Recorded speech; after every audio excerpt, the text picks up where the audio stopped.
Hey, how you doing? Duff here. Today we are working on another 3D printer. Yesterday I managed to mess up my Chiron when I was hoping to replace the heated bed cables, and I accidentally cut the control wire cable as well, like a dumbass, which I'm still thinking about maybe trying to fix myself. I don't know. But enough of that. Today I am turning my focus to my CR-10. My CR-10 was my first real printer after I got my FlashForge Finder, and there's lots of videos on my channel regarding my struggles with the CR-10, trying to get it working correctly. I eventually did have pretty good success with the CR-10, printed a lot of things on it, but ever since I got my Anycubic i3 Megas, the CR-10 has seen very sparse use, just because I like the i3 Megas a lot. So, but anyways, I figured that instead of having this thing sit here collecting dust, I would try to get it printing well again. One of the issues I've always had with this thing is leveling's been a pain. And I believe one of the reasons that leveling's been a pain is because this build plate itself is bowed or warped somewhat. And that was a common problem with the early CR-10s. Supposedly it's better now. And I actually bought a replacement hotbed assembly on eBay. No, I'm sorry, on Amazon actually. And here it is. It's advertised on the site as being a new and improved 2019 version. So what my hope is I put this bed on and it's nice and flat. Supposedly it also heats up quicker. That's another plus, because it does take a long time for this thing to heat up. So yeah, I'm hoping I put a nice new base on here. I already have my borosilicate glass. It gives me a good surface to print on, but I'm hoping a nice stable heat bed will be the key ingredient to giving me some solid and consistent prints on the CR-10. Oh wow, yeah, I can already see some major differences. It actually has insulation on the bottom of it, wow. And they said that this base is actually stronger now. In addition to getting the new base, I also, because normally you would just reuse the screws, the mounts underneath here, I did buy a new set of mounts that are supposedly better, smaller knobs, easier to adjust, brass fittings instead of the ones that are on the CR-10, which are not so easy. So I don't think this should be too hard, but let's give it a shot. Alright, so I'm going to disconnect, I'm going to unplug the CR-10 just to be safe, then follow this wire to the back of your control box. I'm going to disconnect that. Okay. And then it should just be a matter of turning these out all the way, totally undoing these bed leveling screws, and this should hopefully just come out.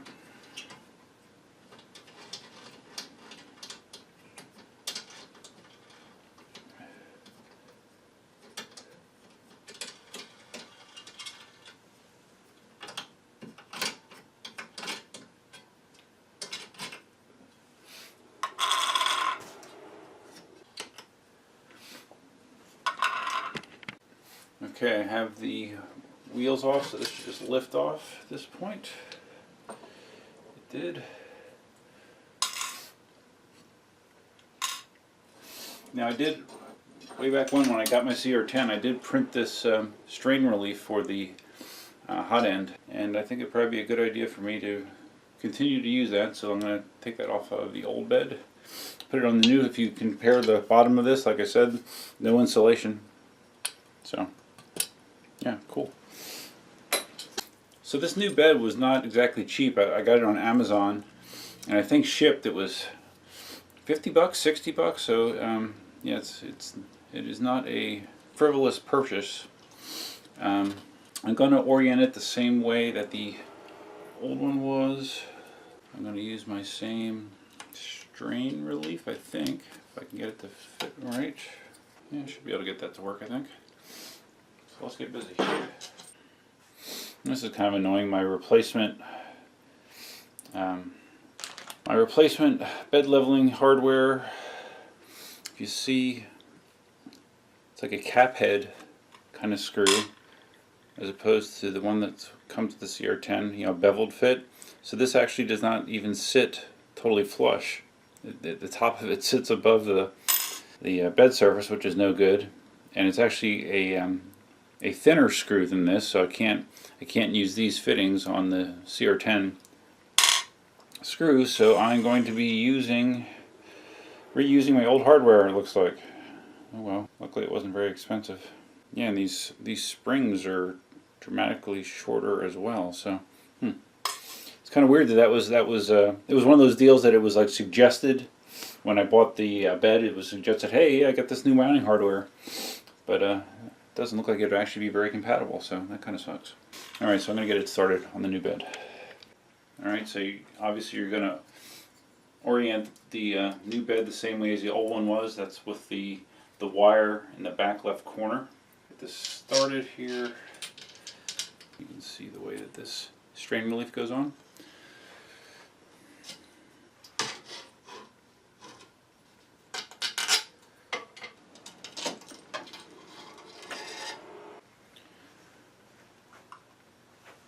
Okay, this new platform is on. I'm now reconnecting the leveling knobs. To tell you the truth, these might actually be better anyways. The factory leveling knobs in the CR-10 are just this little thing in the middle, which are a pain. But then again, when I first got it, I printed these like wagon wheel expanders that basically make it much easier to your bed. I'm going to get these on and then go from there. Okay, I got my little strain relief on here. Zip tie that on. Cut off the excess. The wire to the back. Got to tighten these down quite a bit. I'm going to crank them down, put the glass back on, and then you have to level. And also, in my efforts to get the CR-10 printing as well as possible, again, I did put a new plug-and-play hot end assembly on here as well. Let's see what the end results are. I don't know about you, but ever since I got into the 3D printing hobby, I can't tell you how many times I've ordered stuff from one of my printers to either fix or upgrade it, and I wind up not using it, and it just gets thrown into my 3D parts bin for future use, if it ever gets used again. Oh well. Alright, so like I mentioned, I have this borosilicate glass. Very, very thick glass. Very expensive. I believe for this piece of glass I paid 45 bucks, 50 bucks, I don't know. It was expensive. It's very, very thick. The advantage of borosilicate glass, because I've also printed on mirrors in the CR-10 as well, but the advantage of the borosilicate glass is, I guess, with the cheaper mirrors, from the heating and cooling cycles, they can start to bend and get less flat. Supposedly this glass is resistant to that. It's supposed to be pretty much bulletproof, so I'm hoping once I get this dialed in that I don't have to level it very often. That's one of the things that I love about the Anycubic i3 Megas is once I level them, I rarely have to touch them. Yeah, they just stay level forever, pretty much. Okay, so I'm going to turn this on, and I actually have an STL on here that runs through leveling. And basically what it does is it preheats the bed and heats the hot end, because they say that you get a more accurate level if it's warmer, which again on the CR-10 I don't have to, or on the i3 Megas I don't have to even worry about, but I like using this routine here if I can find it. It's funny, using the CR-10 after being in the i3 Mega world seems a little bit archaic. A little bit. Okay, leveling assistant. There we go. Alright, so what this does is this heats the bed to 50 degrees and heats the head, I think, to 170, I believe. So let's let this heat up. I am curious how long this will take to get to temp, because the CR-10, at least this original version, the hot end takes, or the heated bed takes forever to get to temperature. So let's see how this one does. Alright, so the machine is homing. And then I'm going to use one of these sheets that came again with my Anycubic i3 Megas. I like these sheets for doing leveling. So what the routine does is it just moves it to the different spots in the bed. Just get your paper ready.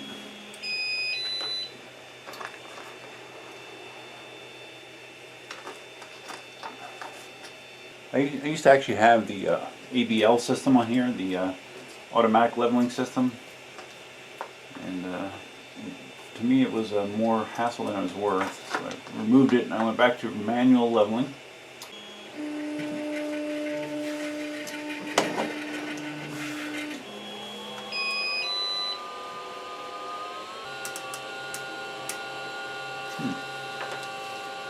I have that back corner cranked down about as far as it'll go, and it's still touching. The fronts are okay. I'm not quite sure why I wouldn't be able to get it down far enough in the back. Okay, got the leveling done now. I'm heating it up to do a small print to see how it looks and how it does.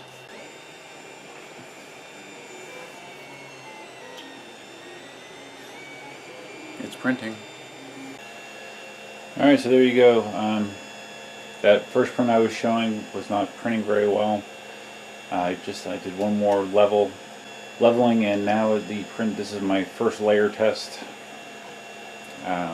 STL.